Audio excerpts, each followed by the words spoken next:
Alors, bonjour tout le monde. C'est un plaisir d'être avec vous aujourd'hui, même un privilège.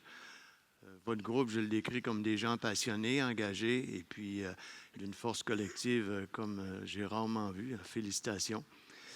C'est un plaisir, encore une fois, d'être parmi vous aujourd'hui afin de vous partager nos pratiques sur un système, nos pensées, nos pratiques sur un système qui est quand même assez récent, qui a débuté en automne 2021. Comme c'est récent, je ne pourrais pas tellement vous partager l'évolution positive de nos sols, mais en revanche, c'est vrai, je parle ici. Oui, tu C'est bon? doubles.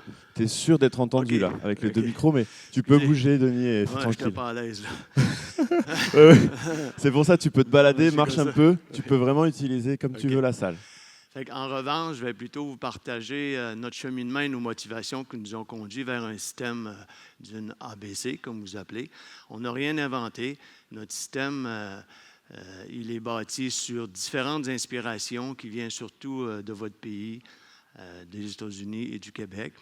C'est un système où le noyau est bâti sur un équipement qu'on appelle le strip-till. Le rôle du strip-till est de chasser les résidus tout en préparant, en ameublissant une bande pour un semis avec un semoir monograine. Cette même bande-là, qui est exempte de résidus, sera désherbée avec les équipements usuels que nous avons sur la ferme. Et puis, l'interrant sera géré par une acquisition qu'on a faite, qui vient de la France, l'Orbis de la compagnie Rollensem avec M. Vicentini ici. Sans cet équipement-là, notre projet aurait été retardé. Alors, la ferme, c'est 3 propriétaires exploitants. Rémi, notre garçon, avec sa famille. José, ma conjointe, moi-même. Rémi, finissant depuis 2012, est arrivé chez nous en agroéconomie. Il est arrivé chez nous en 2013. Rémi est principal actionnaire de l'entreprise. C'est le chef au quotidien. C'est lui qui prend les dernières décisions. Évidemment, comme parents, on a une belle communication tous les 3 ensemble. Josée, c'est la dame des grands dossiers et c'est notre principale opératrice de moissonneuse-batteuse. Et moi qui soutiens Rémi là, concernant les décisions au champ.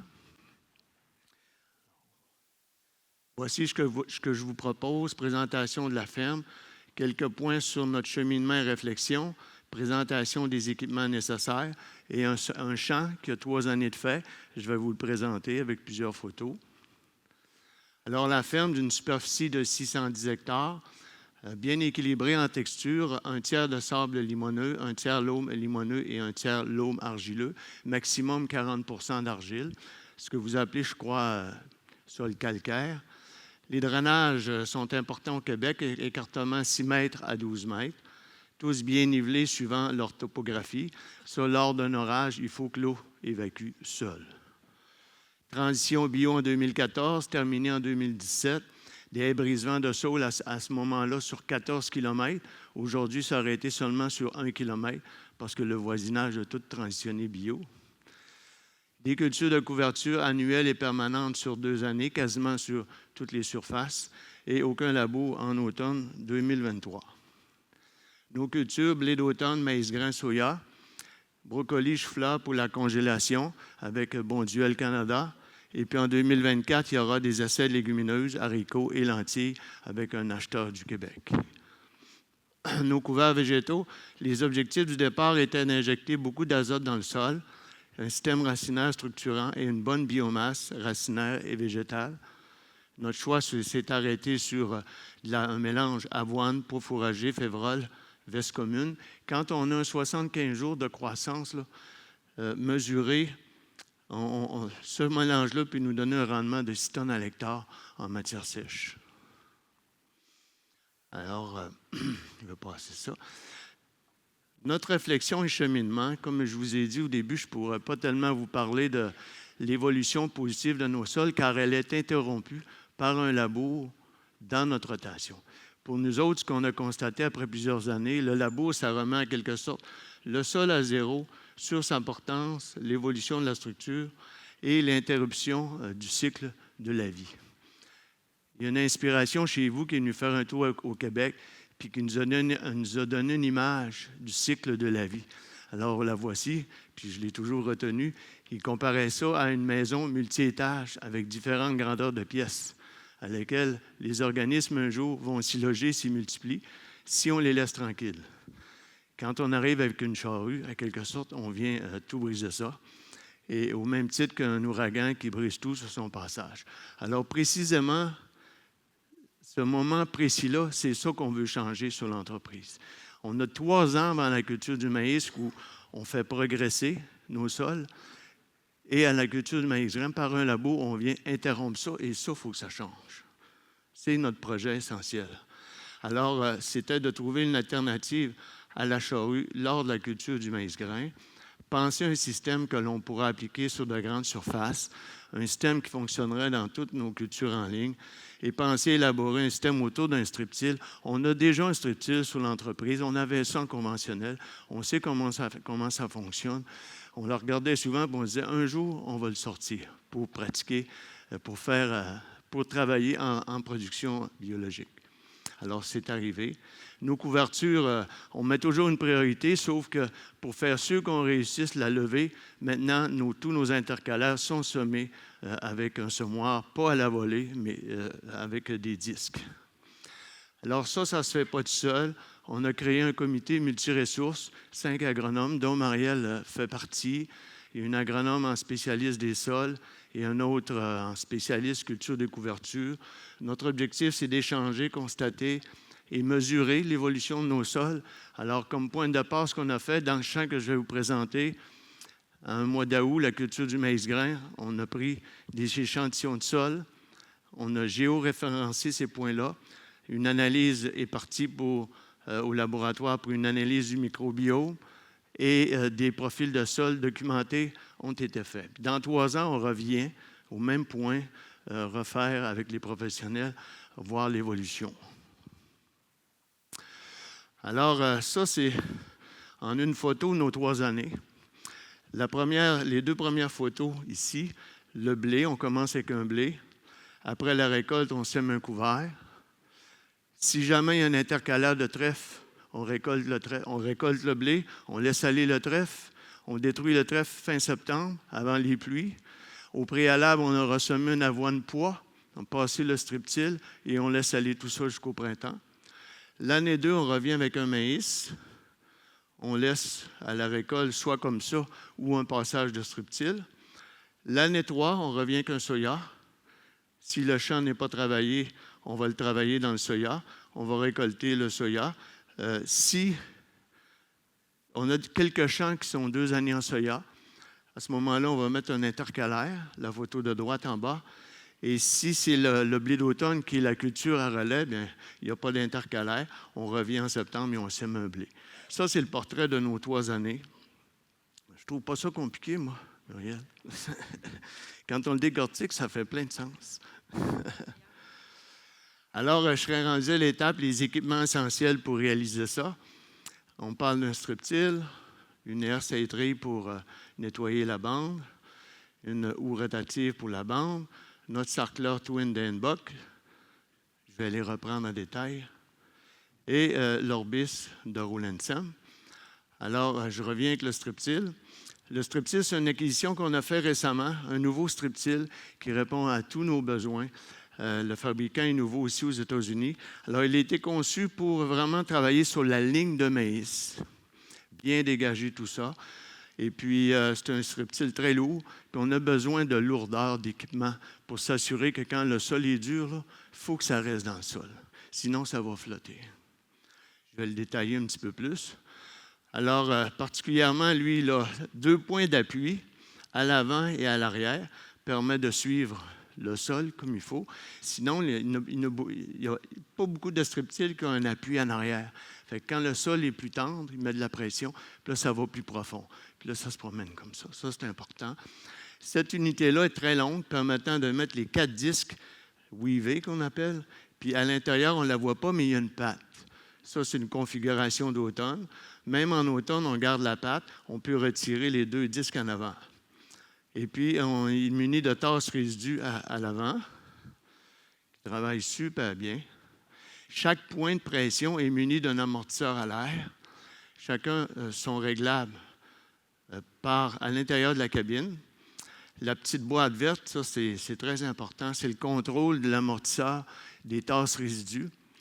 Et ce qui se passe, c'est quand on met complètement le bras vers en bas, ça met toute la pression sur les tasses résidues, ce qui fait qu'il ne flotte pas du tout, là. Et le tasse résidu, il est fait comme ça. C'est celui-là ici. Le tasse résidu, sur la ligne de maïs, l'ajustement, c'est 3 cm dans le sol pour aller commencer à briser la souche. Les doigts se croisent à ce moment-là. L'amortisseur, il est double sens. Fait que quand on met la pression, on l'ajuste 3 cm, il est sur un cam, on tourne le cam, on serre le boulon, puis c'est terminé. Fait que du tracteur, si on veut, quand on remonte le bras, ici, vers le 3/4, il devient flottant, puis il suit le sol, si on veut juste chasser des petits résidus. Et puis, quand on n'a plus besoin, on remonte complètement en haut. Les tasses résidus remontent tout seuls. On n'a pas besoin de descendre. Ces tasses résidus sont spéciales parce qu'ils sont conçus pour travailler en même temps, bien faire dans le sol et bien faire sur les résidus.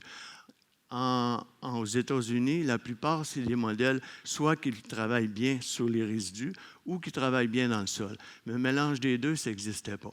Ça, c'est complètement nouveau. Puis c'est en cause de la grosse groove qu'on voit là. C'est un gros trou. Cette partie-là est dans le sol. S'il y a de la terre, elle va rester là. Puis ensuite, le disque, il est plein pour chasser les résidus. Ça nettoie très bien une bande de 25 cm comme on a besoin. Ici, c'est un de nos 3 champs qu'on a travaillé à l'automne. Une levée d'un champ de soya qui a été fait sur Structile, une levée de maïs-grain. On est toujours satisfait des levées. Alors maintenant, je passe à la hersaiterie.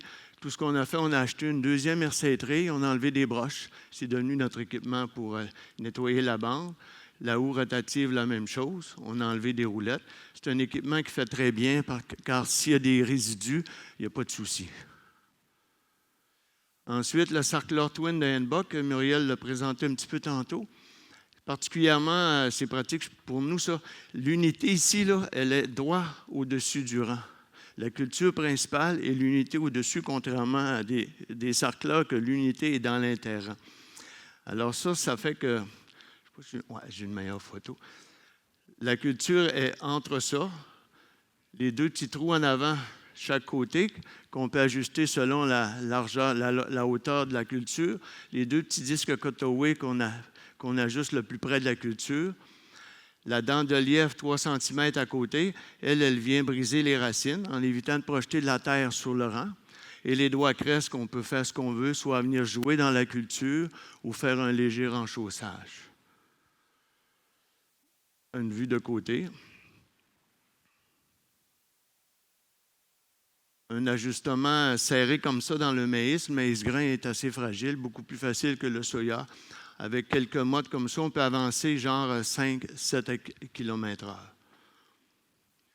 Notre fameux Orbis de Rollensem, il a été construit sur une dimension américaine à notre demande, à 76,2 cm entre chaque rang, ce qui fait 6,096 mètres de largeur.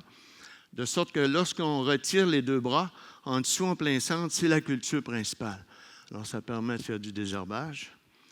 Il est monté sur 2 rangées latérales avec des bras de direction différentes qui permet d'avoir des angles différents sur les disques. L'action est une blessure sur la tige, genre une lacération. Dépendamment de cette gravité de cette blessure-là, la plante va perdre son humidité puis elle va prendre du temps à démarrer. On ne veut pas la tuer, les plantes, on veut juste les ralentir, mais parfois ça arrache. Là. On ne contrôle quand même pas tout. Ça, c'est un exemple d'une application. C'est un champ où est-ce qu'on a déjà un twin de passé. La bande est très propre, ça ne paraît pas encore. Là. Il reste seulement l'interrang nettoyé. Alors, on est à notre 2e passage du twin. C'est ça que ça donne. Et puis là, on est en train de faire le premier passage seulement de l'orbis dans l'interrang. Fait qu'on voit au fur et à mesure qu'on se tasse, là, c'est du blé d'automne qui reste de l'automne précédent, là, il tombe à terre. Ça, c'est le 2e passage dans le même champ. Tout ce qui reste, c'est quelques tiges de blé là, qui ne posent pas de soucis à la récolte. Ça, c'est une autre application. C'était un soya sur un champ de seigle. Alors, après quelques interventions, là, ça donne ça. Le seigle On l'a écrasé, il est mort. Et puis un équipement qui n'est pas nécessaire, là, si vous avez le bon équipement, en cas que vous ayez un intérêt sur cette méthode-là. Mais nous, on avait besoin d'acheter un semoir à grains. Alors, on l'a acheté en fonction de nos nouveaux besoins. Et puis, notre choix s'est arrêté sur le modèle, le fabricant Sky de la France, et puis le modèle Maxi-Drill. Pourquoi? Bien, ils ont bien voulu nous faire une dimension américaine encore à 6.096. Fait que 5 unités représentent entre 2 rangs. Si on retire un disque, une unité, c'est une botte et un bouchon. En dessous, c'est la culture principale. C'était l'année où est-ce qu'ils ont sorti 4 compartiments. Donc, puis chacun des compartiments est possible, a sa propre calibration. Fait que pour semer les couverts, c'est plus facile. On fait quasiment plus de mélange. 2 têtes de distribution, une qui va mener le grain plus profondément, l'autre moins profond. Et puis surtout, puis aussi les tailles de distribution, on peut configurer différentes façons de faire tomber le grain directement du tracteur. Fait que, par exemple, on peut semer 3 disques sur une bande avec telle semence, puis 2 disques de l'interrang avec d'autres semences en même temps. La rampe détachable, bien, ça venait combler notre besoin. Ça nous a permis de monter notre système pour nos intercalaires. Alors, on s'est procuré une trémie frontale. On s'est fait faire un quick en arrière. Et puis, sur un tracteur de grosseur moyenne, là, on remplit ça et on se promène toute la journée, sans débarquer, pour semer nos intercalaires. Alors, ça, c'est le portrait c'est en 2023, on a semé 2 rangs sur 5. Bien. OK. Fait que là, je suis rendu avec un champ qui s'appelle le numéro 22, le champ que je parlais tout début. Je parlais de différentes étapes. Alors, on commence en récoltant le blé d'hiver. S'il n'y a pas de couverture de trèfle, on prépare le champ pour un semis pour un couvert. À ce moment-là, on a le choix de 2 équipements de travail. C'est un travail horizontal, on utilise la Rubin 12, si on veut. Et puis cette année, on a fait l'acquisition d'une déchaumeuse verticale que vous connaissez, là. Chez nous, c'était la seule disponible, le Terrano GX, puis l'objectif, c'était de faire de la micro-fissuration. Alors, on va préférer à chaque année d'utiliser la déchaumeuse, comme depuis plusieurs années, on utilise la déchaumeuse horizontale. Quand on fait des trous, on a observé des couches qui sont dues au disque de la déchaumeuse. Par chance, on a Strip-Till. Vis-à-vis le Strip-Till, ça fracture ça, puis tout devient correct, mais quand même. Alors, le Terrano, on l'a muni de chaussettes Optimus, que vous connaissez peut-être, ça vient d'ici. Ça fonctionne très bien. C'est 30 cm de haut, cette chaussette. À une vitesse de 5 à 7 km comme prévu, là. Ça fait comme un brise-glace, là. Ça tasse la terre latéralement comme ça. Et puis, ça garde tous nos points durs entre 2 dents, 30 cm entre 2 dents. On peut travailler à partir d'à peu près 10 cm avec une pointe comme ça. L'équipement nous permet d'aller jusqu'à 25 cm. Ça garde nos points durs, ça porte. Quand on promène un gros tracteur sens opposé, pas opposé, oui, après un travail, mais les pneus ne rentrent pas du tout, là, contrairement à une soleuse ou d'autres choses comme ça. Aucun bouleversement du sol. En dernier, ça c'est le Strip-Till qu'on a encore, mais c'est notre premier. À la fin de tout ça, on va repasser un Strip-Till pour s'assurer que ça soit clean là, pour les 2 prochaines années. 20-22 cm de profond. Ensuite, on va procéder au semis de notre mélange. On se ramasse en 2021, le 2 octobre, avec notre mélange. Fait qu'on est prêt à dégager la bande, parce qu'à ce moment-là, on est inquiet un peu du sèchement, du réchauffement au printemps suivant. Fait qu'on dégage la bande, mais en 2023, on ne fait plus ce passage-là. Je vais vous montrer ça tantôt. Ce mélange-là, basé sur mes estimés, parce qu'on a mesuré des champs, devrait être proche de 6 tonnes à l'hectare. Fait que, on peut penser que dans le milieu, où est-ce qu'on ramène ça sur le 2/3 du champ, c'est une bande de 9 tonnes à l'hectare qu'il y a.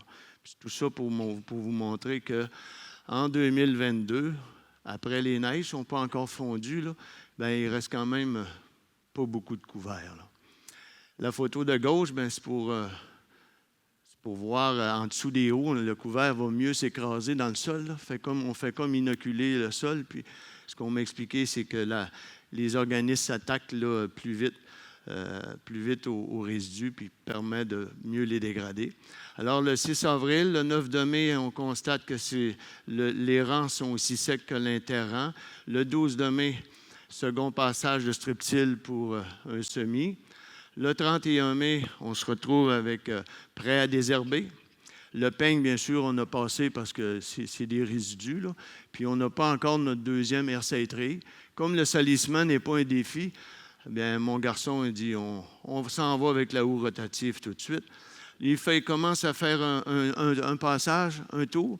La bande est très, très meuble. Il s'aperçoit qu'on déloge des plants de maïs.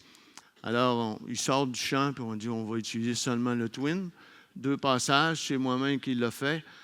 2 passages, un le 1er juin et un autre le 15 de juin. Alors, ça, c'était l'ajustement. Et puis, seulement 2 passages pour l'interrang avec l'orbis. Deuxième passage, l'objectif, c'était seulement de faire un petit renchaussage. La même journée, on vient semer nos intercalaires, trèfle violet avec du régras. Le 8 juillet, on voit une très belle levée. 4 rangs sur 5, donc 80 % de couverture. C'était très ambitieux, là. On a eu des soucis l'année suivante. Fait que cette année, en 2023, c'est seulement 2 rangs qu'on a fait. 19 juillet, l'évolution. En 22, on a eu 60 jours, quasiment pas de pluie, très chaud. 1er juin au 1er août. Les plants de maïs sont venus moins haut. Le soleil a pénétré longtemps dans l'interrang, ce qui fait que le couvert a permis de croître. Le 22 juillet, là, je trouve ça impressionnant. Avec la pelle, je fais un trou, puis il y a 5 à 7 cm de porosité fine là, qui est fait par probablement les racines du régras.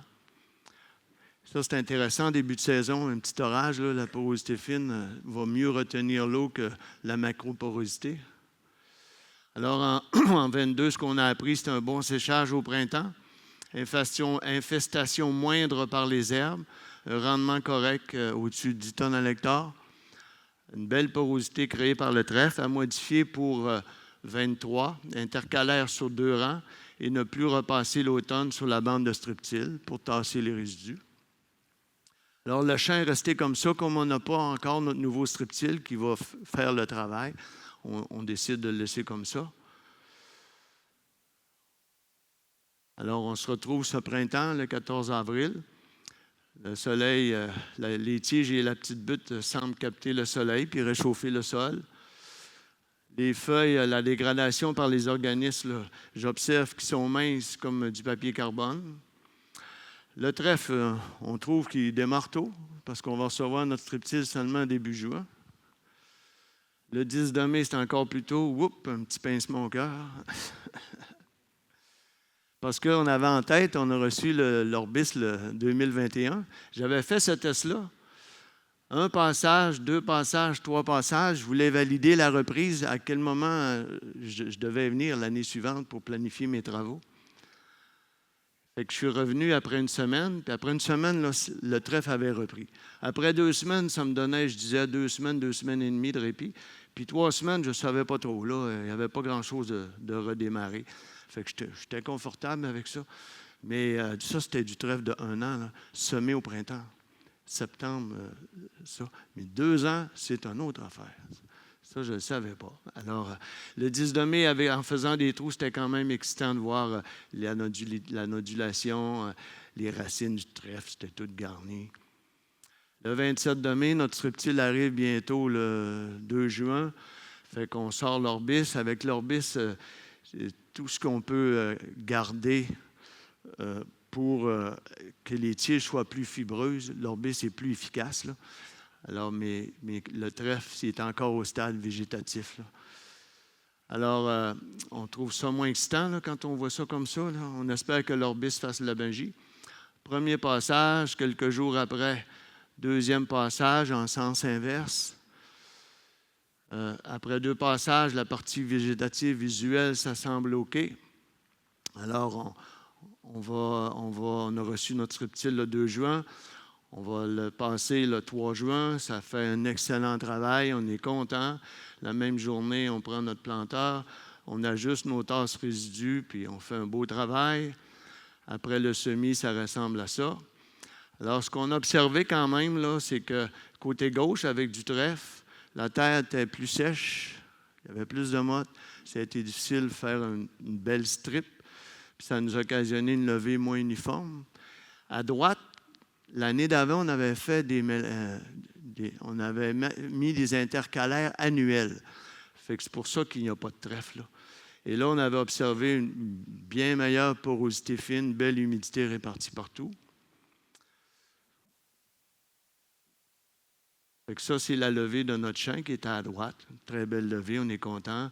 Les résidus sont tous au centre. Il n'y a quand même pas grand-chose qui pousse dans l'interrang. La bande, ça c'est en 2023. Ouais. On a un peigne, ouais, je vais le voir. Ouais, on a une R-Saitrie de passé, une eau rotative le 12 de juin. Je reviens, le cercle lourd modifié, je vous en reparle. On en a fait un passage du Twin et 2 passages avec l'Orbis dans l'interrang seulement. Alors, voici, c'est le même champ que je vous parle, là. Ça, c'est à gauche, là, le trèfle. 3 semaines après, là. Puis là, l'Orbis, on l'a passé, là. Fait que c'est quand même inquiétant, là, puis ce qu'on observe, c'est du trèfle de 2 ans, là, avec ses racines, il y a beaucoup d'énergie, là, comme un cycliste pourra faire le Tour de France, là. Fait que là, ce qu'on a fait, on a sorti notre sarclore lourd, on a levé les pattes, on a mis du poids sur les unités. Ça, c'était dans un champ de soya là, de 2 ans, 22 hectares. Si on ne trouvait pas une solution, on perdait le champ.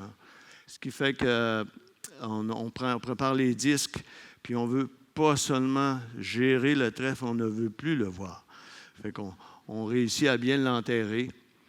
On revient à notre champ, là. Alors, le 13 de juillet, 40 jours après le semis, une croissance que je n'ai jamais vue, ultra rapide, sur la ligne de maïs.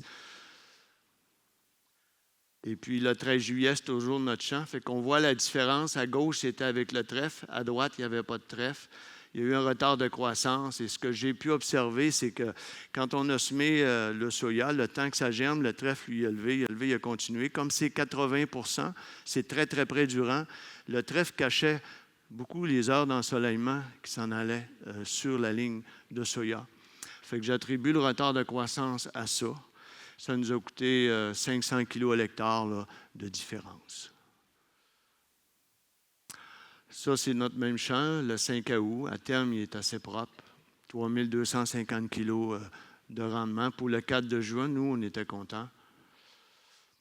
Alors après ça, bien, c'est les planifications des travaux des champs pour semis de blé d'automne. Alors, on procède à un épandage de fumier de volaille, le terrano à 20 cm, des chômeuses à disque Elioda de Lemken, 1 à 2 passages, et on procède au semis.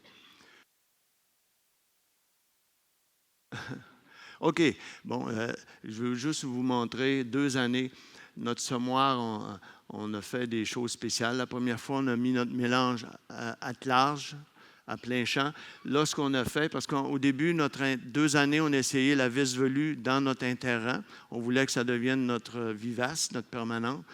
Fait que la 2e année, on lui a donné une chance. On a semé une vis velue avec un seigle d'automne dans l'interrang, puis notre mélange sur la bande. Alors, on pensait que ça allait nous aider à passer l'hiver, puis que la vis velue allait résister. Et en décembre encore, on voyait de la belle vis velue. Mais on commençait à voir un peu plus tard que ça s'en allait, puis on s'est retrouvé au printemps, il n'y en avait plus. Ça, je voulais vous montrer ça. On ne voulait plus repasser à l'automne sur un couvert comme ça. Alors, cette année, on a semé 3 rangs de févrole sur le rang, puis notre interrang avec notre mélange habituel. Puis, ce qu'on veut faire, c'est que la févrole, elle reste là, on ne veut plus toucher à ça. Elle va geler, elle va venir noire, elle va casser. Puis on va passer un streptile au printemps puis semer directement là-dessus. Alors, si on voit l'évolution, le 8 novembre, on commence à voir la févrole. Le 20 novembre, févrole sur le rang. Et puis, le 26 novembre, on la voit un peu mieux. Puis, une dernière photo, 125. Hier, on m'a demandé si on s'était déjà fait prendre avec du trèfle régras dans le soya, très haut, et c'est oui. Alors, qu'est-ce qu'on avait fait? Ça, c'est la journée du récolte. Le trèfle était quasiment aussi haut. Fait qu'on a vous connaissez ça, les doigts releveurs là, d'une table de coupe. Là. On avait ça. On a posé un tuyau de carlon. Puis ça fait juste se clipser sur 2 bottes. C'est vite fait. Ma conjointe, elle le fait tout seul. Ça prend 5 minutes. Et puis ça couche le trèfle en avant. Là, j'ai pas de vidéo. Nous, on n'est pas doués au Québec là, pour faire tourner les vidéos dans des salles comme ça, mais je ne savais pas que ça fonctionnait ici. J'aurais pris une vidéo. Fait que ce que j'ai pris une capture de photo. Là. Fait qu'on voit en bas, là, le trèfle, il est couché. Puis il rentre juste quelques feuilles de trèfle. Là. Puis ça s'est super bien passé. Là. Alors voici, c'est terminé. Merci.